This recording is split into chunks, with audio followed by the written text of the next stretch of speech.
दुई शब्द मोमोको बारेमा भनिदिनुहोस् त। मोमो चाहिँ हाम्रो नेपालको राष्ट्रिय खाना नभए पनि एकदम फेभरेट खाना हो होइन। त्यही भएर आज पनि यो एकदम नेपालको फेभरेट खाना बनाउन लागिरहेको छु। प्याज काट्दा काट्दा रोइ पनि रहेछु होइन। जसलाई चाहिँ मोमो भन्छ मान्छेले तर मोमो हो। सबभन्दा बढी यो भाइ मेहनत गरिरहेको छ, हेर्न सक्नुहुन्छ कति बेचारा राम्रोसँग।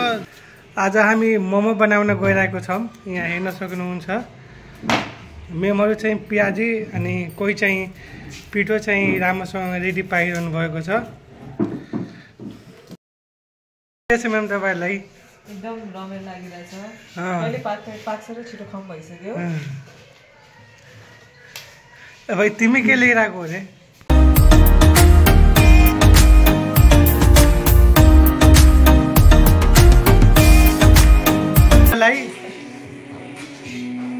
दुई शब्द मोमोको बारेमा भनिदिनुहोस् त। मोमो चाहिँ हाम्रो नेपालको राष्ट्रिय खाना नभए पनि एकदम फेभरेट खाना हो होइन। त्यही भएर आज पनि यो एकदम नेपालको फेभरेट खाना बनाउन लागिरहेको छु। प्याज काट्दा काट्दा रोइ पनि रहेछु होइन। जसलाई चाहिँ मोमो भन्छ मान्छेले तर मोमो हो। तपाईँ पनि दुई शब्द भनिदिनुहोस् त मोमोको बारेमा। भनिसकेँ मैले, भनिसकेँ।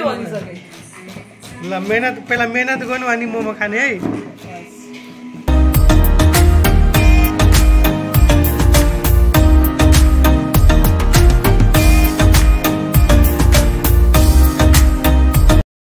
सक्नुहुन्छ कति मेहनत गरिरहेको छ मोमो खानका लागि। सबभन्दा बढी यो भाइ मेहनत गरिरहेको छ, हेर्न सक्नुहुन्छ कति बेचारा राम्रोसँग धोइ माझी साफ गइरहेको छ।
Hate me calling Indian people. Let's see this.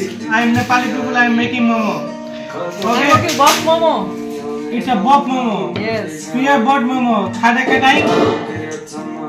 I eat this with achar, not with mayo.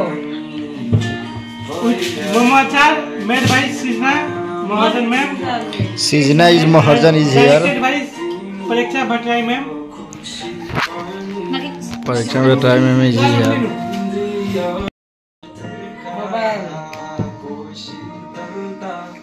First try नै यस्तो दामी छ झन् पछि कति दामी होला अलि यता भन्दैन त म बाचा हुने नि ओ महाजन तपाईलाई बाचा भनेको छैन उहाँको फर्स्ट ट्राई नै यस्तो राम्रो छ सेकेन्ड थर्ड ट्राई कस्तो होला अब आफै सोच्नु जस्ट वेट फर दैट